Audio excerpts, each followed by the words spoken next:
On this episode of the Ballpark Boys, we'll share how a rain delay turned into one of the best baseball experiences imaginable. And we'll reconnect with another father and son we met on our recent baseball road trip. The Ballpark Boys.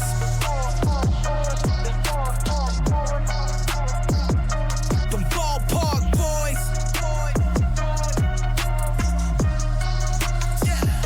The Ballpark Boys. All right, here we go. It's episode 3 of The Ballpark Boys. I know it has been a little while since our last episode dropped, Jackson, but we've been busy. Yeah. No excuse, in my opinion.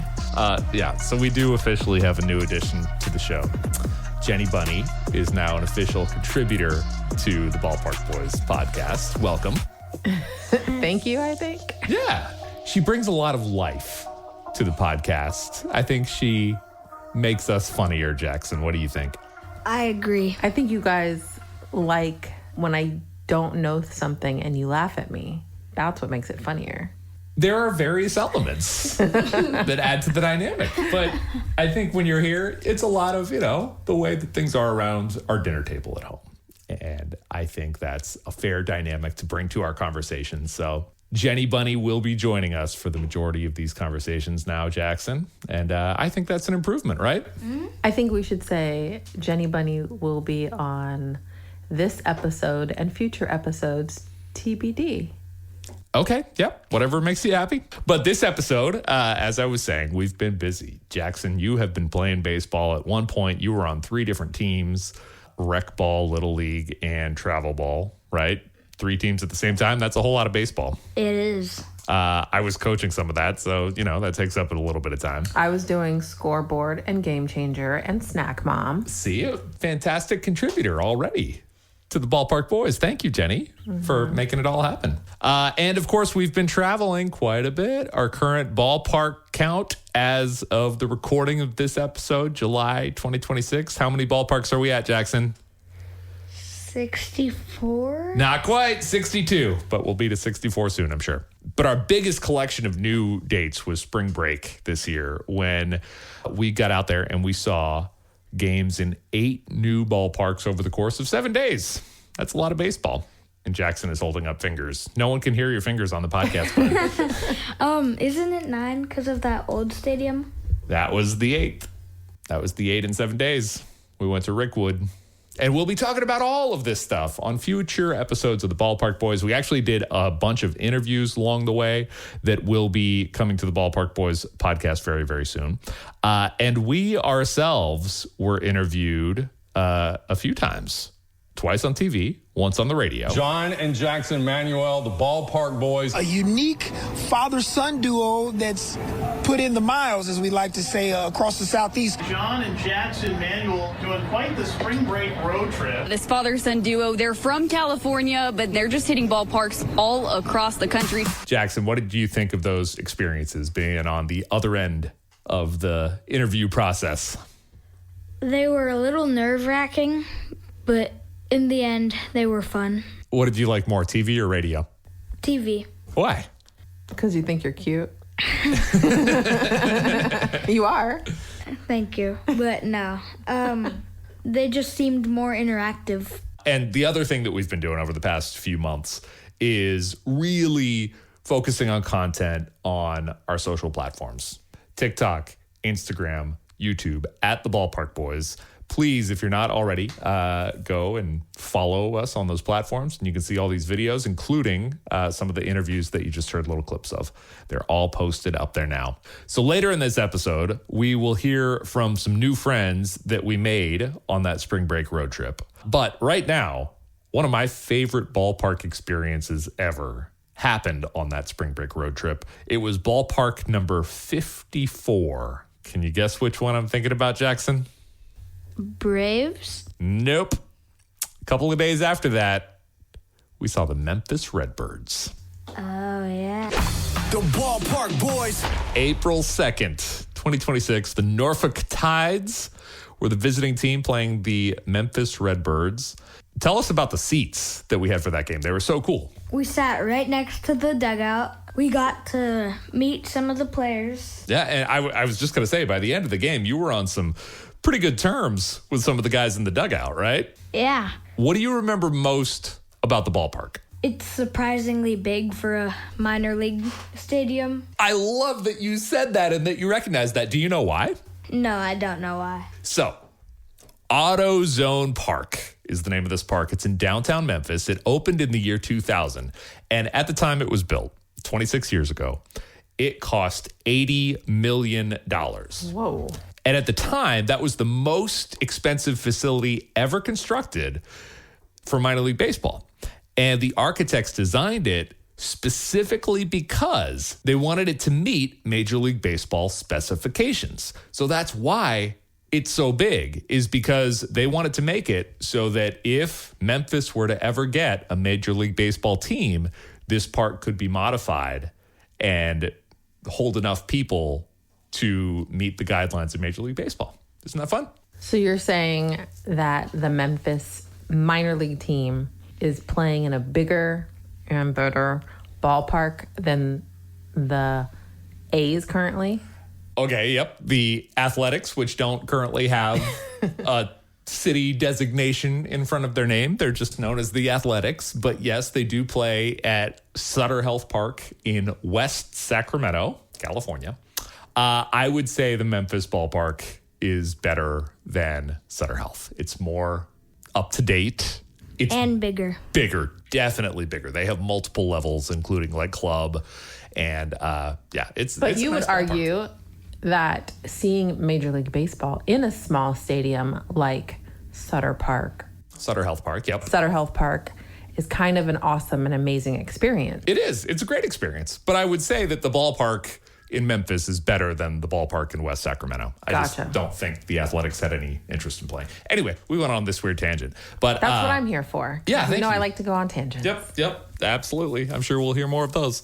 But I loved the ballpark. It's right in the heart of downtown Memphis, which is such a cool experience. Like, we walked around and we saw Beale Street, where all these iconic like blues venues are. And we stayed right across the street at the Peabody Hotel, which has a duck master. And Jackson got to hang out with the duck master for a day. That was pretty cool, right? Yeah. And you can, again, see like Jackson's duck master experience on Instagram, YouTube, TikTok at the Ballpark Boys.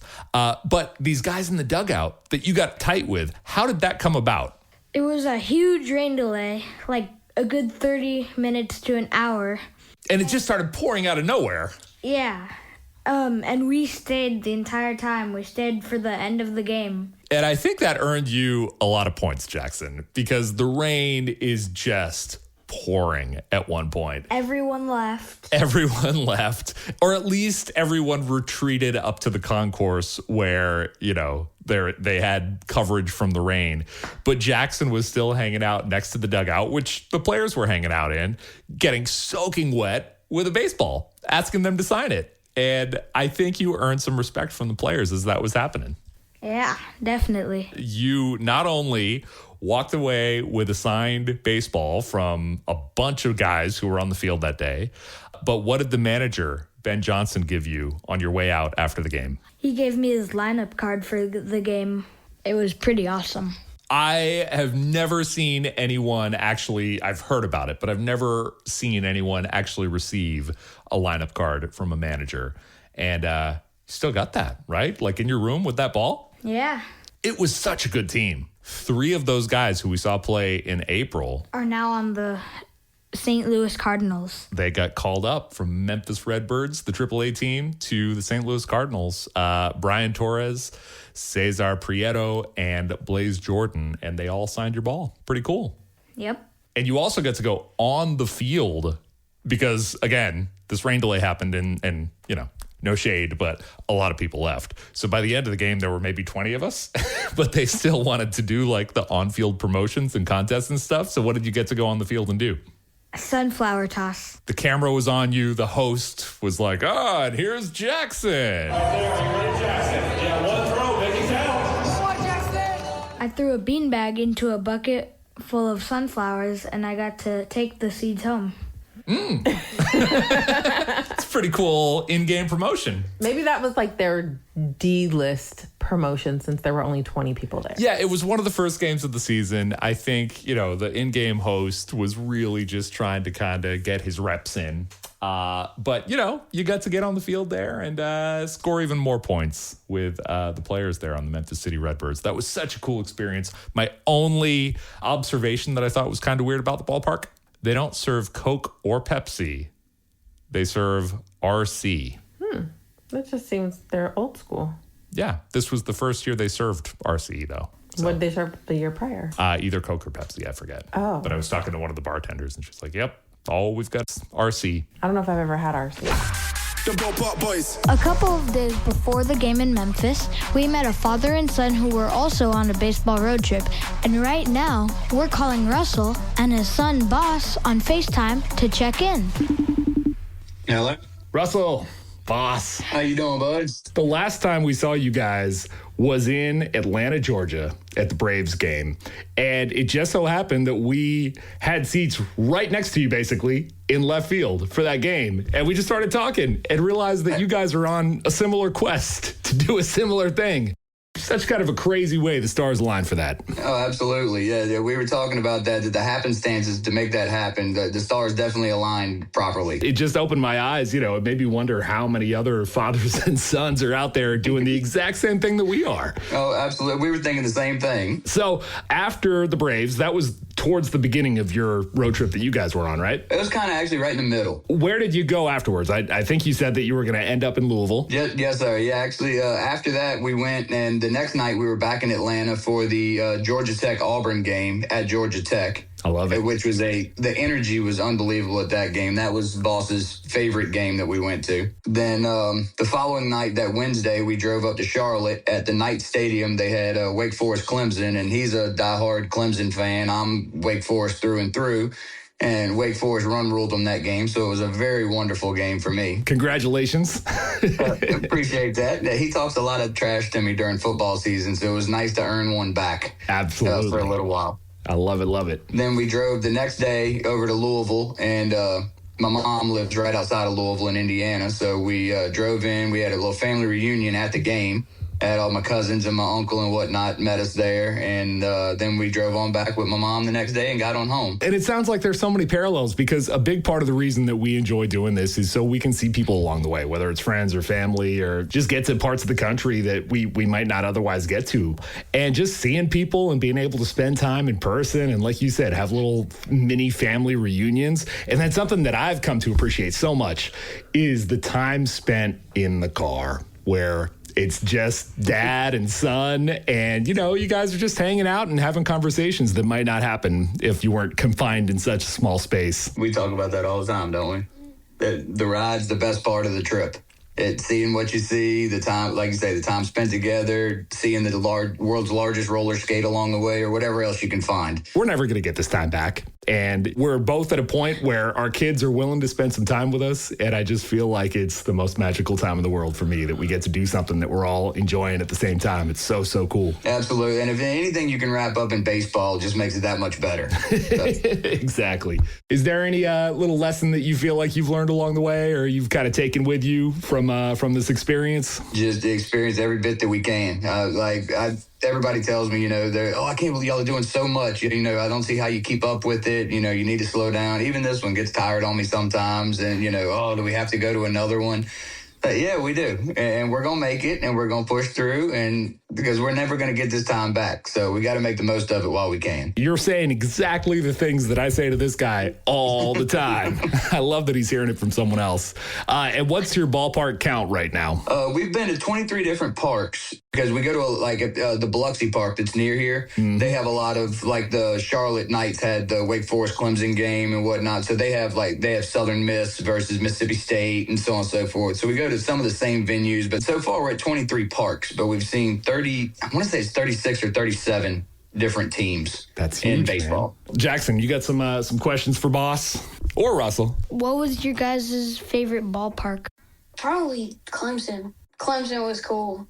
It had a really nice field. I'd have to say mine was the Braves. Nick Kurtz is absolutely my favorite player, watching him all the way through college and so forth. Getting to see him and watch him at the ballpark and meeting y'all, and just the whole experience was it was surreal. what has your favorite food been? The giant pizza at the Atlanta Braves game.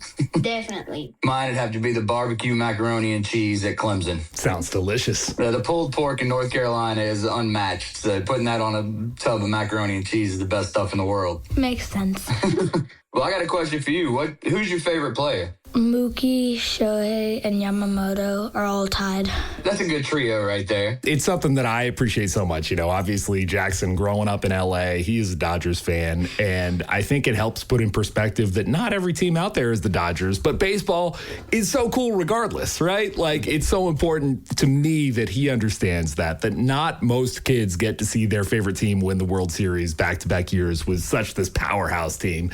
We can have just as much fun, if not more fun, at like a Memphis Redbirds game, right? Yeah. That game was super fun. That team showed so much hustle. I love those kind of experiences where you see that, man, you can have just as much fun, if not a little bit more, at some of these smaller venues that don't have all the hype behind them. Oh, absolutely. And speaking in terms of watching your favorite team win the World Series, I'm a Pirates fan. So enjoy. we are the Major League farm team, so make sure you enjoy. Absolutely. Well, and we met at a Braves-A's game, and the A's have been my team for a long time, so we know exactly how it feels. Absolutely. Equip the majors. Well, I so appreciate, being able to link up and stay in touch with you guys. Why don't you shout out? I know you've got a TikTok where you're sharing some of these adventures that you guys are on as well. Oh, absolutely. How do people find that? Go_Deeks.79. Hey, you guys got some great stuff on there. Is that a tag team on the content front? Oh, yeah, absolutely. I do a lot of the videoing and whatnot, and then he gets to do most of the editing and the putting it together at the end, because I'm still learning how all this I'm very new to social media, so. You and me both. We got to rely on the kids. But once again, there are just so many layers to this little adventure that both of us are on, respectively, where we get to learn from them. They get to, maybe learn a thing here and there from us. And it's just, I love that we found someone who are on a very similar journey and quest. And, I so look forward to keeping in touch and seeing how the adventure goes for you guys, too. Oh, definitely. We're definitely going to keep in touch and make sure we hook up when we can when we're on our adventures. Absolutely. Eventually, we're going to make it to the West Coast. Well, when that happens, absolutely let us know. I know you were just talking about Biloxi, and we want to see the Shuckers one of these days. So whenever that happens, we definitely gotta link up on your turf too. Oh, absolutely. Yeah, they actually just got voted the 7th best minor league park in the nation. Oh, that's huge. We actually started going to the games because when Wake Forest went to the College World Series in 23, I believe, their third baseman got drafted by Milwaukee, and he's been playing for the Shuckers. And Boss got to be so close friends with him. They were on a first-name basis when they walked into the park together. It was really nice to be able to get to see the guys we watch on TV all the time. That is what baseball is all about, making those connections and seeing these guys. Like you said, you're on a first-name basis. You get to know him, and I'm sure he remembers you up in the big leagues. Absolutely. Well, until the next one, let's stay in touch, and please let me know when you make it out to the West Coast. We'd love to link up. Sounds good. Y'all have a good one. The Ballpark Boys. This episode's giveaway is on the way. A chance for you to win a rare item from the Memphis Redbirds game we keep talking about. But first, The Ballpark Boys. Mom!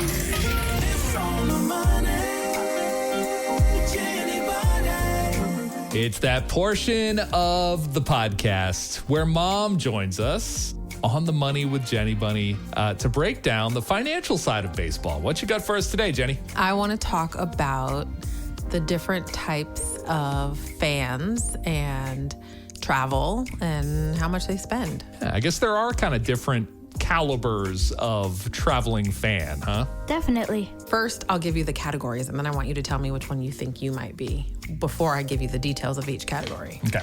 So we've got frugal, standard, and luxury. Now, maybe there's a difference between who you are and who you want to be. Yeah. I mean, we're definitely not luxury, right? Yeah. I mean, we're not going fancy by any means on these trips.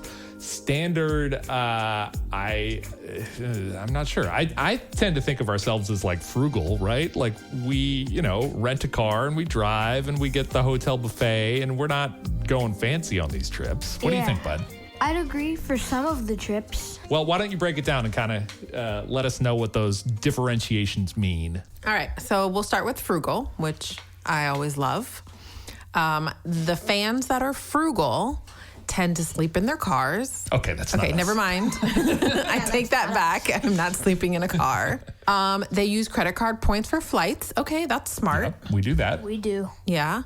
They might travel on a megabus Ooh. to get around. Never heard of that. Yeah, I don't think I would do that either. Yeah, I like having a rental car because it just gives you a little bit more freedom. And honestly, like rental cars are not that expensive when you go kind of day by day. But please continue. Especially if you get a refund on your rental car when you find it cheaper right before you travel. That is such a helpful tip. I do that all the time.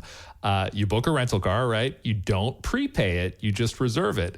And then like a week or two before you go, check again. And very often the same car is like 40% cheaper when you book it a lot closer. Yeah, I feel like that's happened like the last 3 trips we've taken. John will come in and say, ooh, I rebooked the rental car and we saved 40%. Yeah, literally like with the same company, the same exact car, you just go back and cancel your original reservation and save a bunch of money. It's Yeah, great. the key is don't prepay. Mm-hmm. The other thing they do is they buy cheap seats right before the first pitch, which...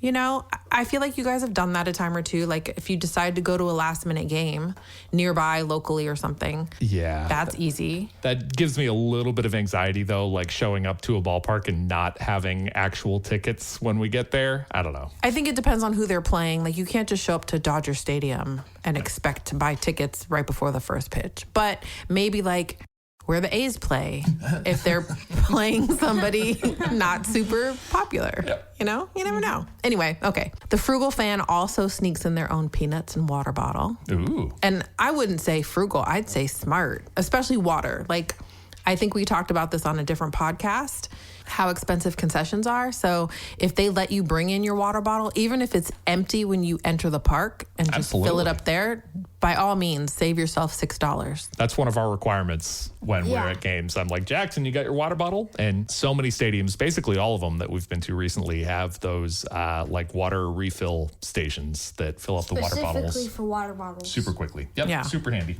The final thing a frugal fan does, they will skip the official stadium parking, even if that means that they have to walk like 2 miles, you know, where they can get free street parking, not have to deal with premium prices up to like $40 to $60. We do that a lot. We do that sometimes. A 2-mile walk. I feel like that's not your jam, Not Jackson. 2 miles, but But the frugal fan will walk up to 2 miles. And here's the thing about the walk. Before the game, it sounds like a great idea, but after you've been sitting there for 9 innings, sometimes, you know, that late night walk is a little bit longer than it seems on the way it's there. either really nice or not nice at all. Moving on to the next fan, we're going to talk about the standard fan, which, you know, I guess Kind of normal is what standard I don't sounds like the word normal. Okay. Because nothing is normal, but standard, probably the majority of fans. I like that word better, majority. Yep. It's usually a parent and child, couple of friends doing a 3 to 4 day regional road trip. They might fly to and from a destination. That sounds like the way we do it, but I think we're the standard fans. Yeah. They're also willing to drive a few hundred miles to get around. Yep. Yep. We do lots of driving. Yeah. They stay in standard mid-tier hotels. Got it. So, yeah, we stay in a lot of Best Westerns and Marriotts and Yep. Fairfield Inns and stuff like that. And they buy decent lower level seats and absolutely budget for the stadium experience, meaning at least one signature local food item, a local craft beer or soda, and a souvenir hat or pin every single stadium they go to. Yeah, I'd say that's That us. sounds like us. We're the standard fans with a touch of frugal. And at the end of this, I'll tell you how much each category pays typically. So the luxury fan, this I did not know when I was doing my research. There's actually premium sports travel companies that cater to fans, Ooh, la la. which I don't think we've ever used. Nope. I didn't even know about it. Nope. The luxury fan will stay in a 4 to 5 star hotel right next to the ballpark. The luxury fan will also get premium club level tickets. Okay. With those tickets, you might get free food or free drinks. Sure. So I think sometimes it might be worth it. I don't know about that, but $1,000 for Yeah. food and drinks. eat $1,000 worth of hot dogs, Jackson. I bet he could do it. Yeah. I'm not so sure. Ice cream, yes. The luxury fan may also, depending on how big their group is, charter a private bus in between cities. That would be fancy. Watch some movies, not have to drive, take a nap when you want. I guess that's what Jackson does in the backseat while I'm driving. But I think bigger groups of adults, maybe. yeah. But also, the luxury fan will pay for private behind-the-scenes stadium tours and access before the general public. You may be able to enter the ballpark early and watch, what's it called? Batting practice. Yeah. So the frugal fan will spend between $150 and $250 total per city. But they're sleeping in their cars. Right. And they're walking 2 miles. Yeah. The standard fan spends about $600 to $1,000 per person on a multi-game trip if they're doing like a road trip. Sounds reasonable. That's like a summer vacation, right? Yeah, okay. Different ways to do it. The luxury fan, though, can spend up to $1,000 per day. Wow. Easily. That's a lot. Yeah, easily. What do you think, Jenny? Are we going to be luxury baseball travelers in retirement, maybe? I think right now when you guys go, you should be frugal. And when I come along, we should be luxury. Of course you do. Not how that works. The Ballpark Boys. Now it's time for the giveaway. Yes, indeedy. We are passing along a giveaway from the Memphis Redbirds game we went to. So, you know, Bud, when like the promotion crew is on top of the dugout and they're throwing shirts out to the stands. Yeah. So at this Redbirds game that we've been talking about, by the end, there were like 25 of us in the stands at that rained out game, which meant that basically everyone there got a shirt. And I was one of the people who caught one of these shirts that was thrown out. And that's what we're giving away today. It is a big name beer company that is not paying the Ballpark Boys, so we're not going to say the name of their company. But it's got an illustration of a baseball pitcher on it. It is a pretty cool shirt. You can see it on our Instagram and our TikTok and our YouTube if you want to check it out right now. And it can be all yours when you sign up for the Ballpark Boys newsletter right on the front page of theballparkboys.com. You got to sign up before 11:59 p.m. Eastern on July 31st, 2026 to be in the running. Must be 21 or older. Go sign up for that newsletter, and this amazing baseball beer t-shirt could be yours. Theballparkboys.com is where you sign up. Good luck. Well, you know, it's becoming a tradition to close out every episode of The Ballpark Boys with some words of baseball wisdom.